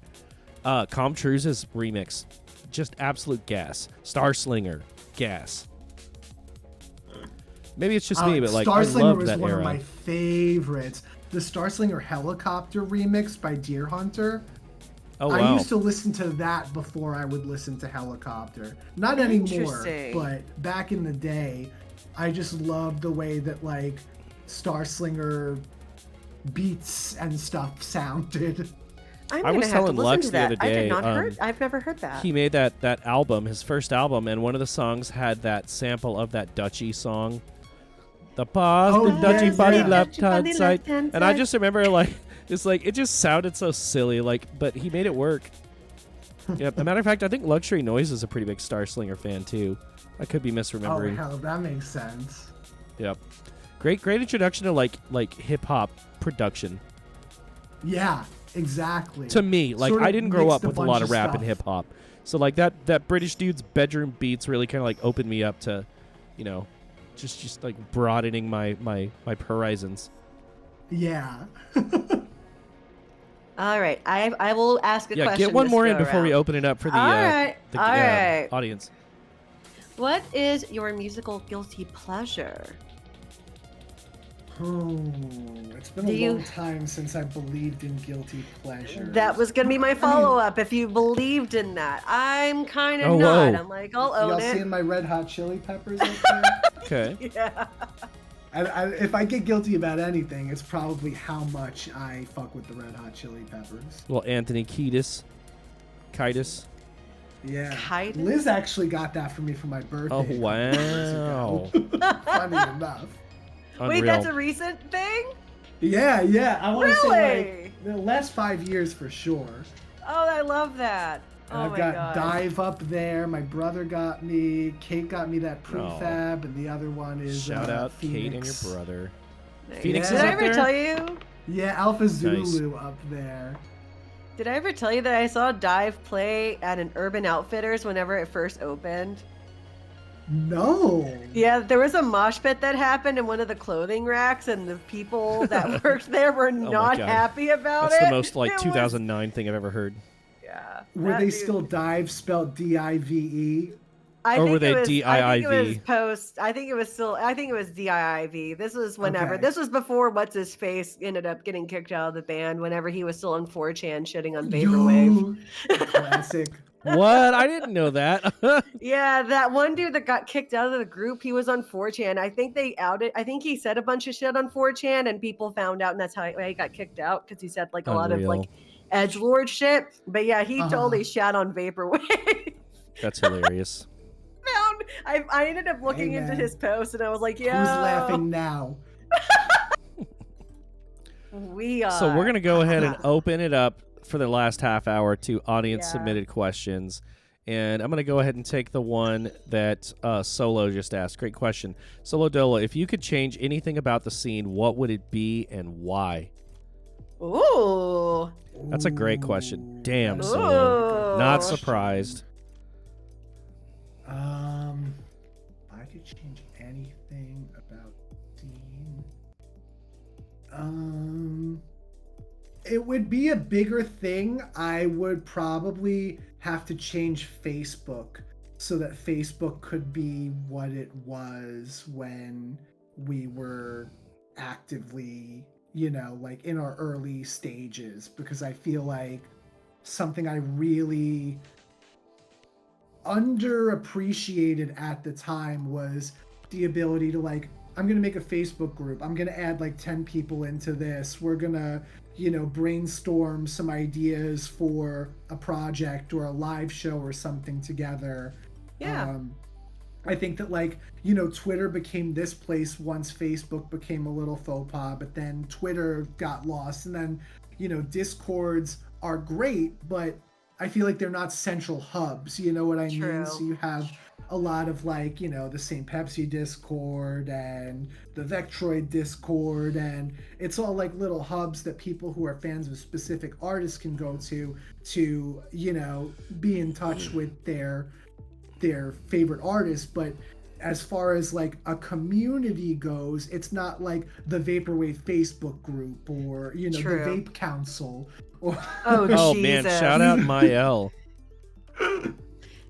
Oh, Damn. man. Mr. Gilbert. Wait, are we really, talking- just like a had lightning in a bottle. centralization would be helpful. Are you we know? talking about the Facebook group with that VHS logos had? Is that the one you're talking about? Well, that one was the Vaporwave group. The Vape Council was the one that like Camino and all of them like just turned into like a shit post kind of. I heard about Wasn't it. I that the actually one with never Fuck joined This it. Gruo? Wait, What That is might be it? a deep cut. So it was that not the one organized by Mael Gilbert? And they Yeah, had that I like didn't No, think it was that in it. sounds yeah, right. and they yeah. copy pasted. Someone I think tried it was to say like- fuck this group, but they just misspelled it and it was Gruo. So everyone was just posting fuck this Gruo, fuck this Gruo. It was like a Yeah, I missed 2014 that era, copy you pasta. know? See, Just I taking missed the that. piss. I heard all about it, but I heard it was kind of a mess, so I never joined it. I was heard fun, all though. the stories. Macross was really active in there. Vape Error was Aw. really active in there. Mm-hmm. Yeah. Yeah, you told me about big that. times. Good times. All right. Celadon Dream Suite with a banger question. Question for Skylar. Could you talk a little bit about your recent performance at Flamingo Fest?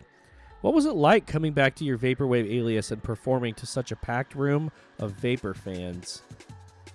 It was awesome. I mean, I've really come to enjoy the live performance aspect of what I do because it makes everything feel real, you know what I mean? Mm-hmm. And I've gotten the opportunity in so many different states and stuff to like share the bill with somebody who I made music with or somebody who I was Facebook friends with for a long time.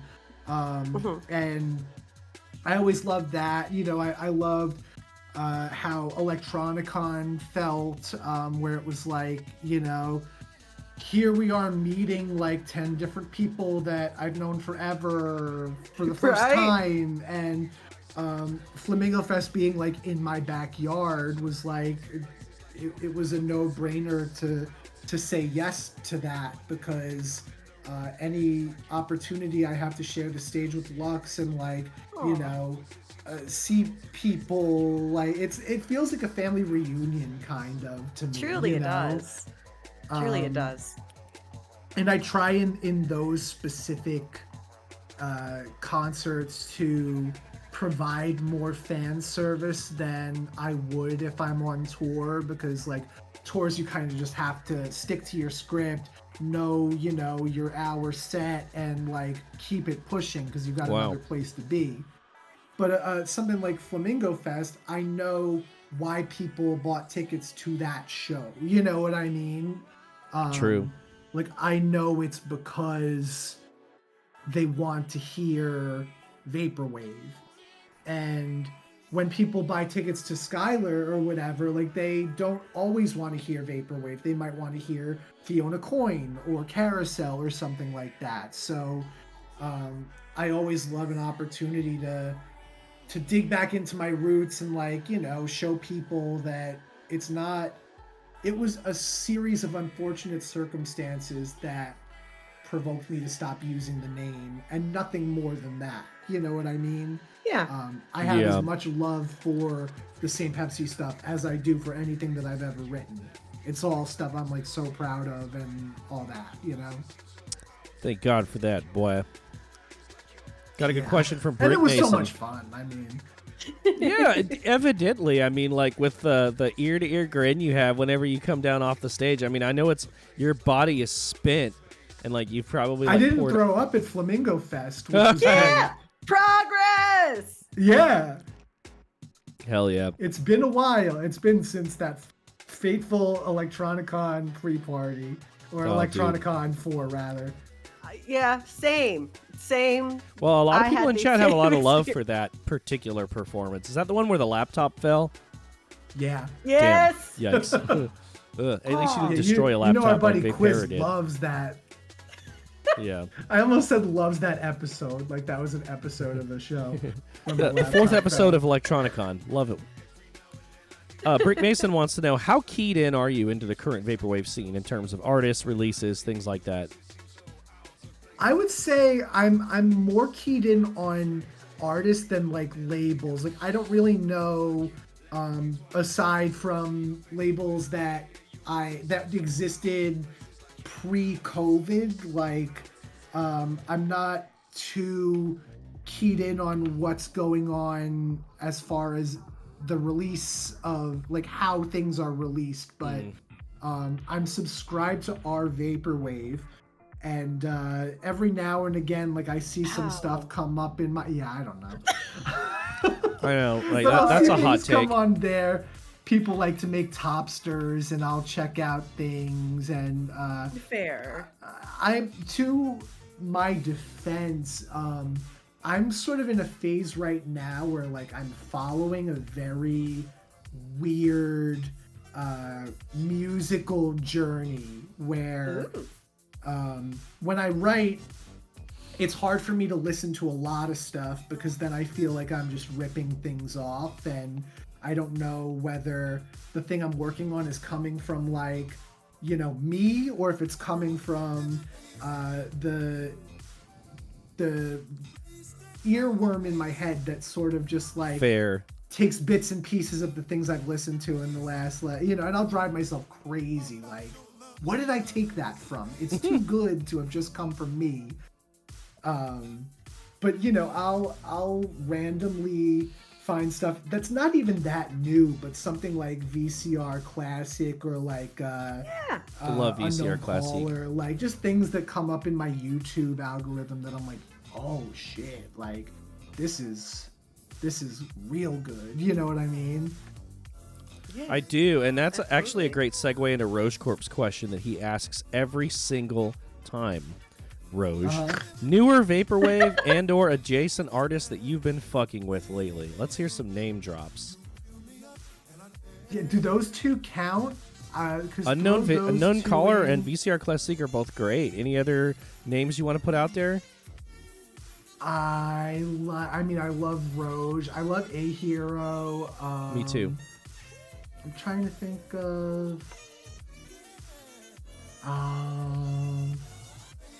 Let's leave me at 3 because That's cool. I will. Those are spend all way great, too too. Much time thinking of, and if there's anybody that I should be, you know, looking out for, like, please send stuff. Well, I got I'm- you. If you like, I'm sure you've heard Bodyline. I got you.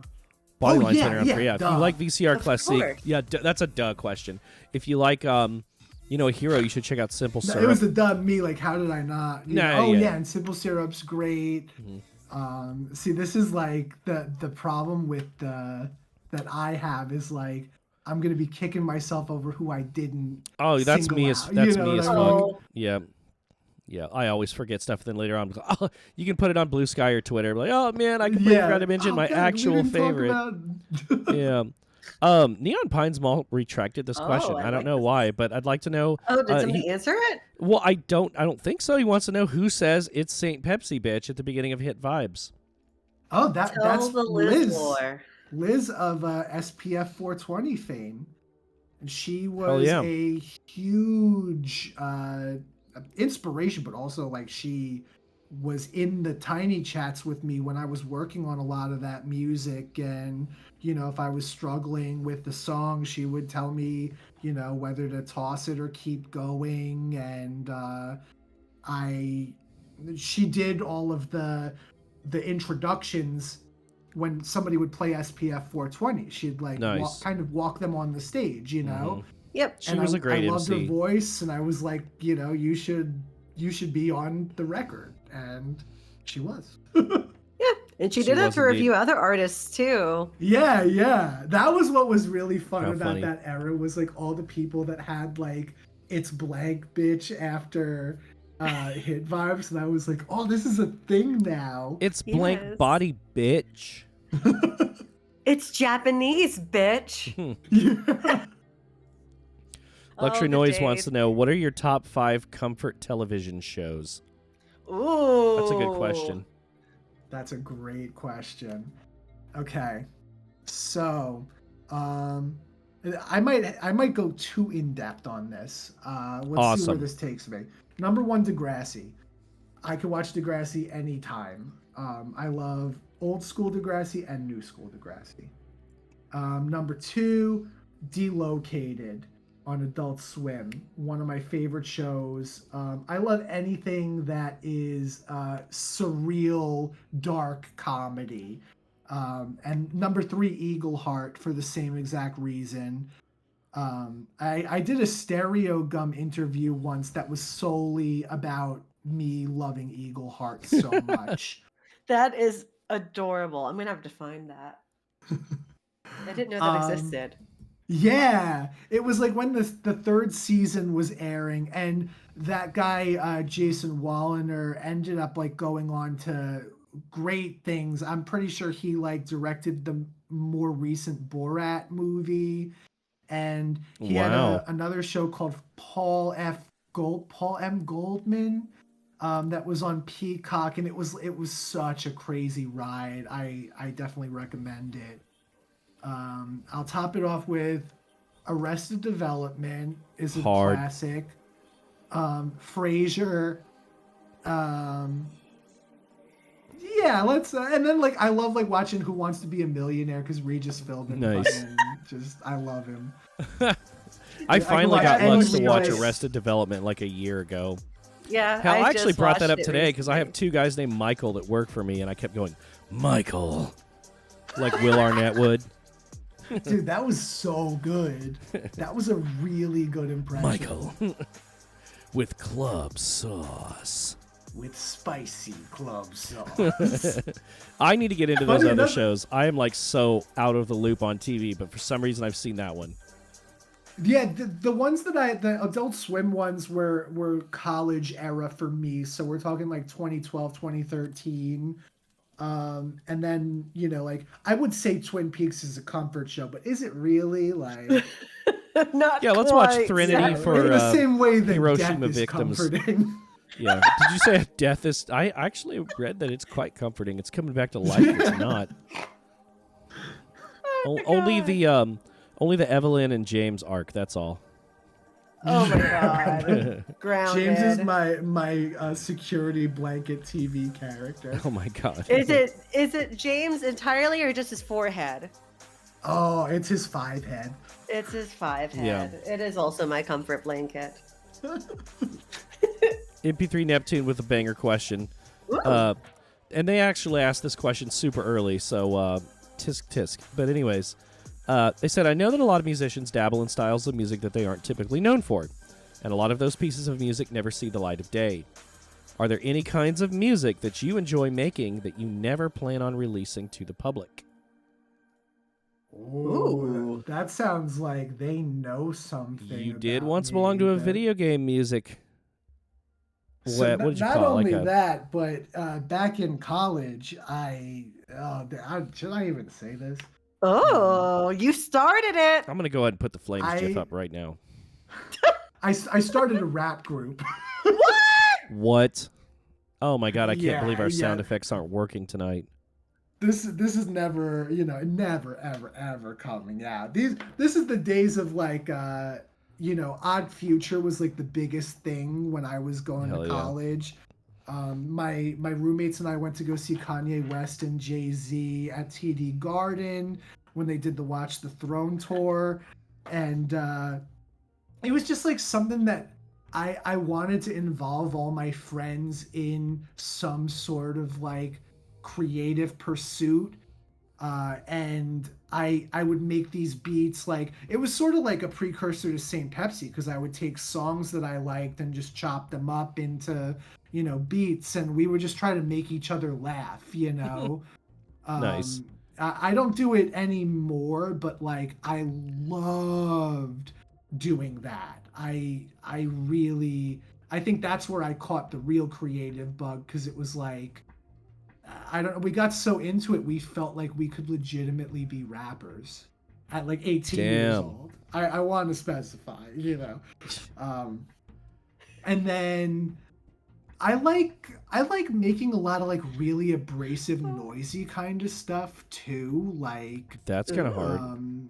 where I just I'll throw a bunch of overdrives on my guitar and then a big compressor and like shoegaze the hell out of something, but I don't think anything of that nature is ever going to end up on a record that I release, No Skylar Electro Clash arc at all. Damn. Oh, don't say never.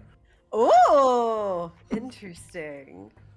I'm But, gonna hold you to that now. I'm not being canceled for rapping, right? I'm not reading the chat right No, now. everybody's just laughing a lot at it, but Okay, no, cool. nobody's canceling you. Cool. You're fine. Quick, not a question, It's always a but fear of mine. Yeah, no question for cancels, rapping. no. Imagine afternoon walk music. Not a question, but I recently made a Spanish TikTok /reel joking about how much you can tell about a person by how they know about Mac Tonight. Moon Man is red flag, Mac Tonight is green flag, vaporwave thingy is a gray area, and it sort of went viral. Yeah. And so they said, I've been getting lots of comments by people who either love your music or had a vaporwave phase, and they remember your stuff with a lot of love. So yeah, the Hispanic community loves you. Oh, that's Aw. awesome. That's cute. And I that's love that. it sounds like a great TikTok too. Like Yeah, why don't you link that shit, Afternoon Walk Music? Yeah, I feel like I don't think Lux or I ever envisioned the having to circle back every couple of years to just clarify where our inspiration for using Mac Tonight stemmed from and all that. But Yeah, not at all. one of my God. favorite advertising campaigns of all time. And I really do think that the couple Mac Tonight commercials, they feel so vaporwave.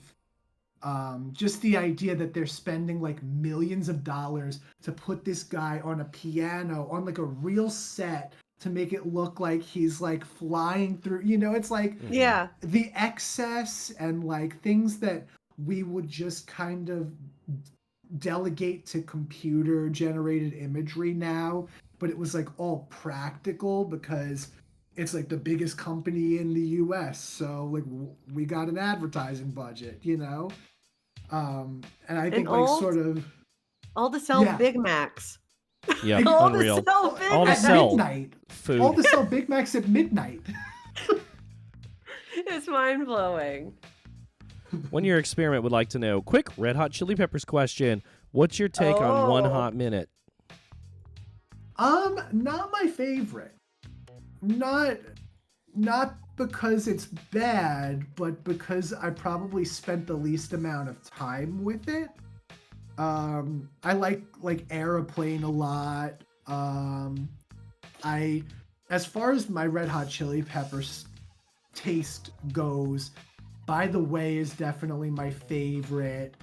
And I've read that like Frusciante took a lot of inspiration from like Gang of Four and XTC and stuff when they were doing that interesting record. influences. Yeah, and I don't think you really hear it that much, but it is different enough from like the rest of the, eras of Red Hot Chili Peppers that it does make sense that he was like on a different plane of inspiration than he had been, before then. Got Well, you. I mean, it's pretty good. It's not. I like it more than either of the first two, like Freaky Styley or the self-titled. Got you. Good to know. Good to know. Thank you for chiming in.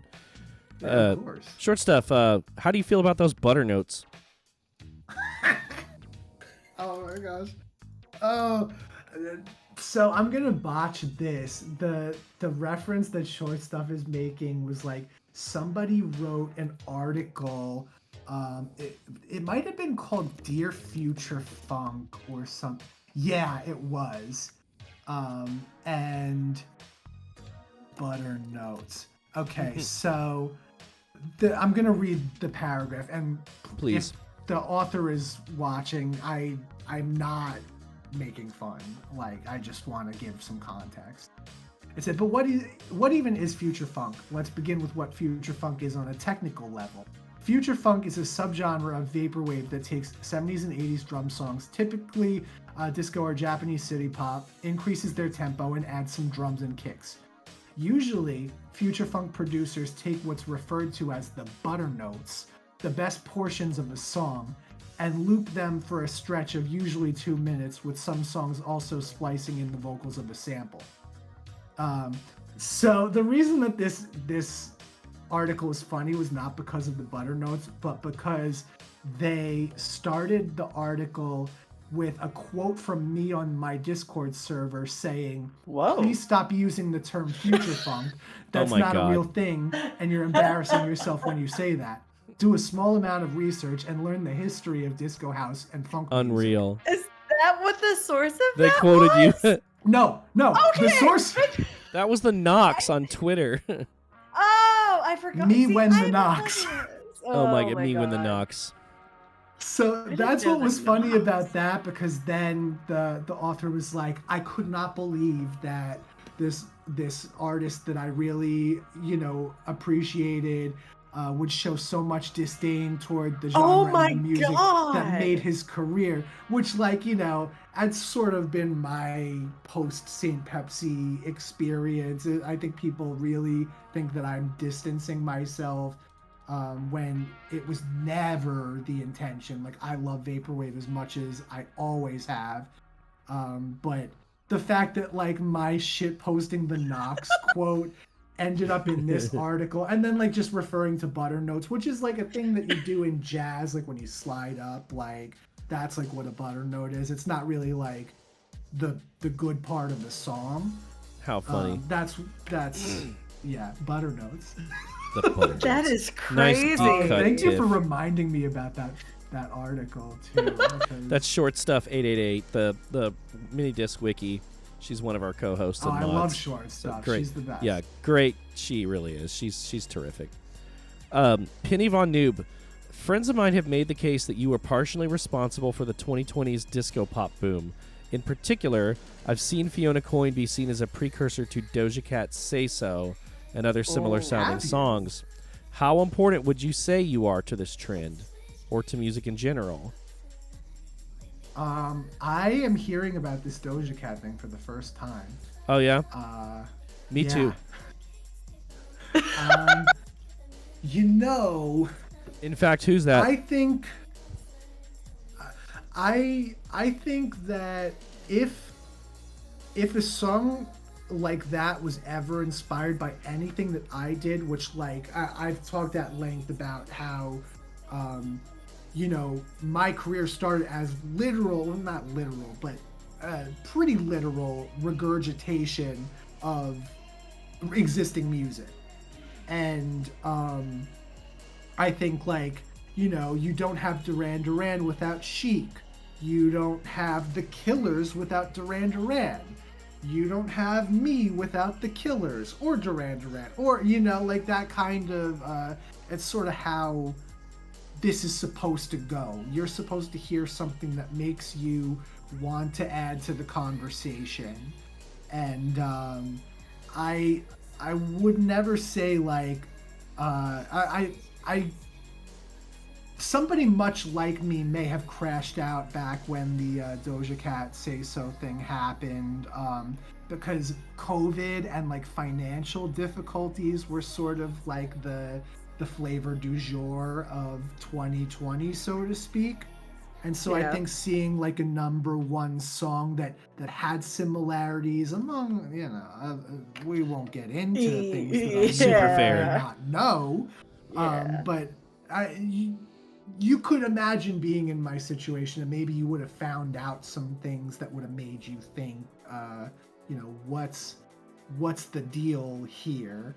And I thankfully, like, sort of calmed my ass down to a point where it's like, if somebody, like the person who made that song, regardless of what I think about that person, heard my song and said I could make something like this a number one song in America, like, that's awesome.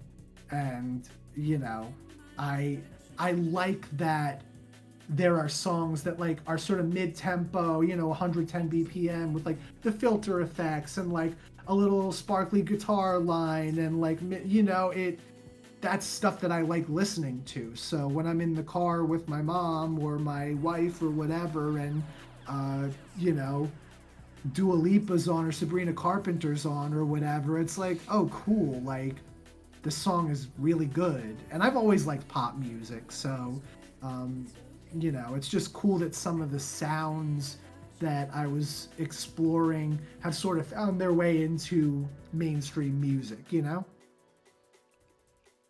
Love that. Never would say I'm the originator, the first person to put a filter on something, but it's just cool that the filter wound up in music, like in pop music, and it's not just like a Daft Punk thing or whatever, you know? Someone in chat called that a great nuanced take, and I agree with that. Very well said. Very I diplomatic. hope it wasn't too political. Yeah. You know what? We're going to have to trim that section of the interview out. What? Just kidding. Hey, we're down to I the was last like, 5 what minutes, do you you guys. mean?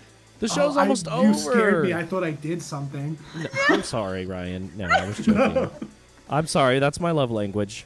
My apologies, really. But we're down to the last 5 minutes, man. We like to give this spot to the guest to shout out anyone they want, promote anything they want, really just kind of have the floor and say anything you want. Okay. Well, first off, I want to say thanks to everybody that tuned in because I love talking about things that have to do with music. And, you know I've been pretty quiet the last couple years. I think, like, I've talked to a lot of people that can relate to life, throwing you curveballs that you don't expect. And one thing that I've always felt really passionate about is what matters to me making music is like not relevance, but like what I feel the quality of my work is. I've sort of like worked myself into positions where it's like, I put too much pressure on myself because of the standard that I have for what I want to come next. And there's sort of like a snake eating its tail situation to, well, it needs to justify the amount of time that it's taken to come back. And maybe it never will, like maybe the second album is always going to be something that I feel I could have done better, because that's how I felt when Prom King came out. And it took years for me to be like, oh, 21-year-old Ryan like did something cool here. So I never felt like my spot in the community was, taken from me or given away. And I can't thank everybody who supported me and allowed me to make a living off of what I do, despite the lack of active music. It means the world to me, and I promise above everything that I'm getting back out there. I'm working on a lot of cool stuff. And Hell yeah. We're going to spend the rest of the year doing that. I'd love to thank Lux and Shiro for having me. Oh, Yes. Should shout out Liz and Chaz, because without SPF, I would have never found my way into this and would have never had the balls to, message Lux on SoundCloud and say, hey, would you ever think of doing a collab with me? And then feeling like, okay, I'm going to put as much effort as I've ever put into anything into like this, because I can't believe that somebody whose music I feel this strongly about is like open to doing something with me. That was like a real breakthrough moment for me. And so Aww. I just, it's been a wild ride, and I'm loving every minute of it. hell yeah. Yay! Love that for you. Skylar Spence, everybody. Aw. This you- is so much fun. Yeah, I'm glad you feel that way, man. The feeling is definitely mutual. Do you have a link ready for your Discord server?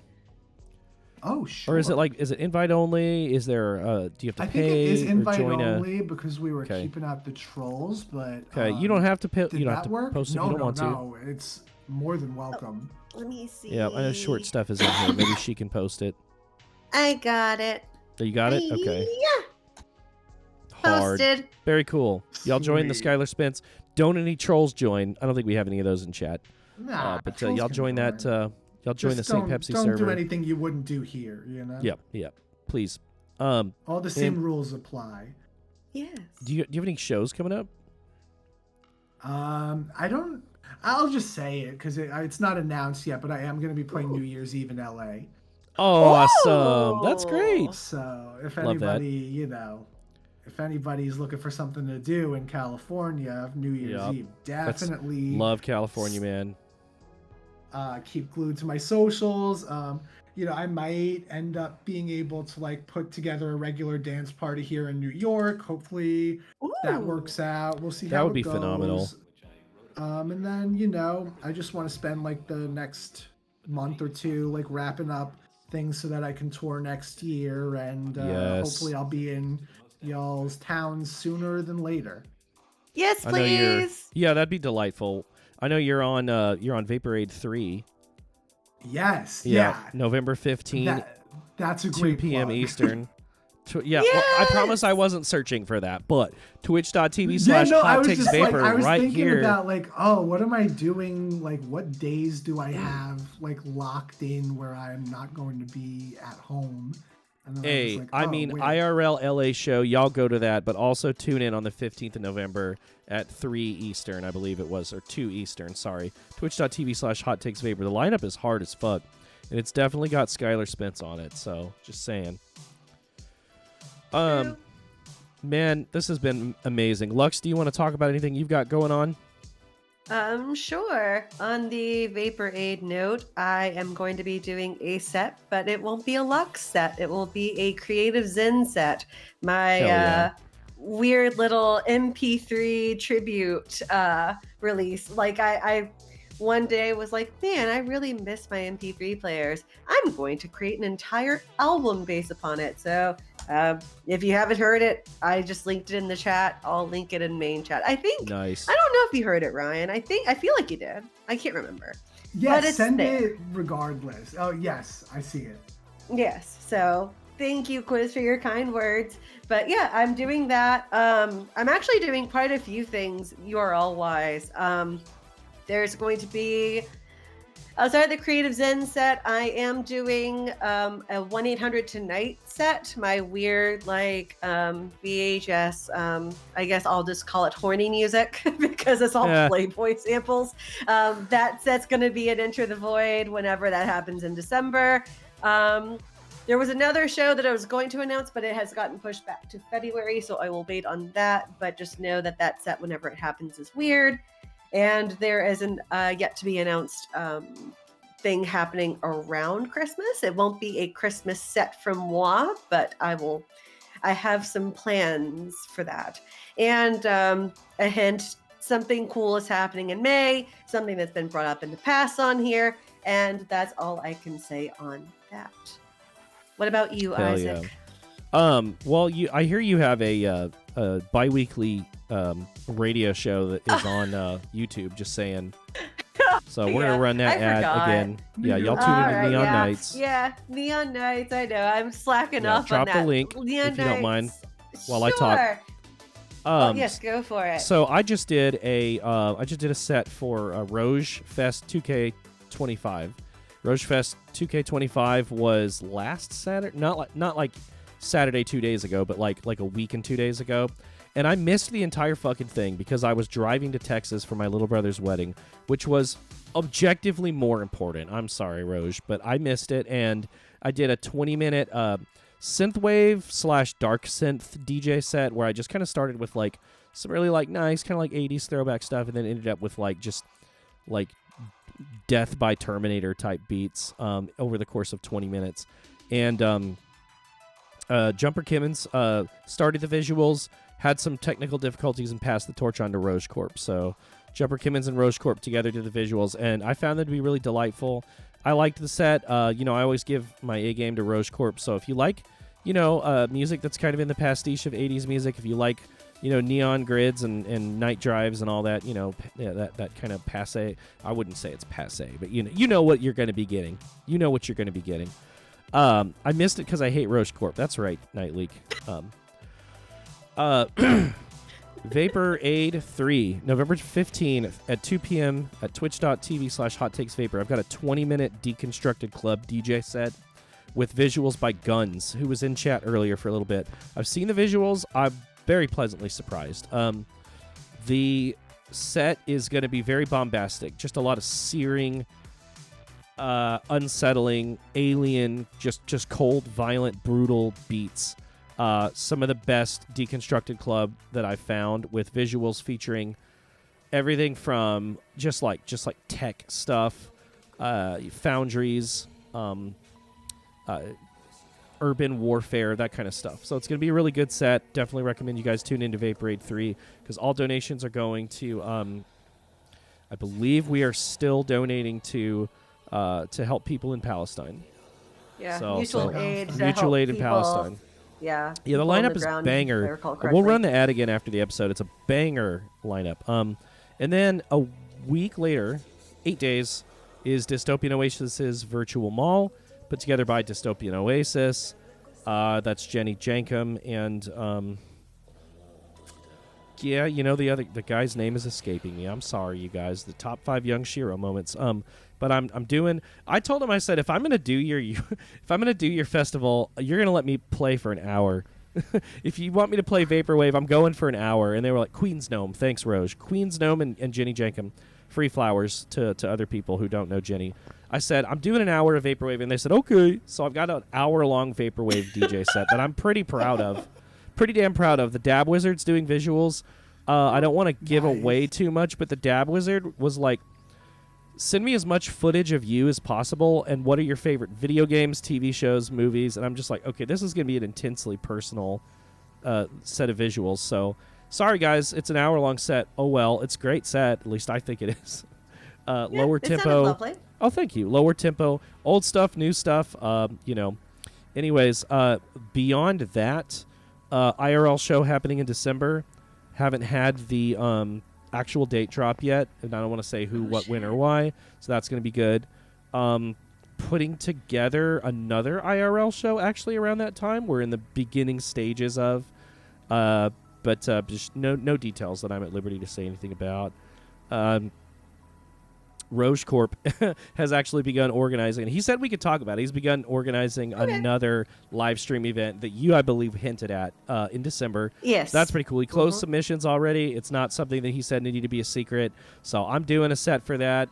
Probably going to be like a bubblegum bass, like Wave Racer, Cosmos Midnight type shit. I'm sure you remember those guys from SPF 420. I miss that sound. I did a remix for Cosmos Midnight. Did you really? Enough. Dude. Yeah. Oh, man. I caught them live in Vegas in like 2017. Beautiful. That's awesome. Just lovely bunch of guys. Cosmo, But anyways. And then, the thing coming up in May, that's a secret. We can't talk about that, but that's going to be really good. No. Yeah. Somebody that's been on our show is organizing a show that we're really excited about. Hell yeah. I want to be on that the Void thing too. I just need to find time to make a set. Anyways, that's enough about young Shiro. So check out my shit. And thank you very much for tuning in. We're gonna run the ads again one more time. Everybody, go follow Skylar Spence and buy their music, buy their physicals, and buy their digital music. So shout out, join the Discord, join Saint Pepsi's Discord, and tune in. We're actually going to do back-to-back weeks for Hot Takes. We were really worried about the holiday season coming up. We didn't want to have episodes on weeks where people were going to be like with family and couldn't tune in. So we're going to do back-to-back weeks. We're going to drop ad promos starting tomorrow for the episode in 1 week. That's November the 3rd at 8 p.m. Eastern, right here at twitch.tv/hottakesvapor. We're going to have a double guest with Burke and Ross from Night Clerk Radio. So y'all heard it here first, and my co-host that night's gonna be Luxury Noise. This will be me, Luxury Noise, Burke and Ross from Night Clerk Radio. So we'll see you guys in 2 weeks. Skylar, thank you so much. We love you. Have a good night. Oh my God.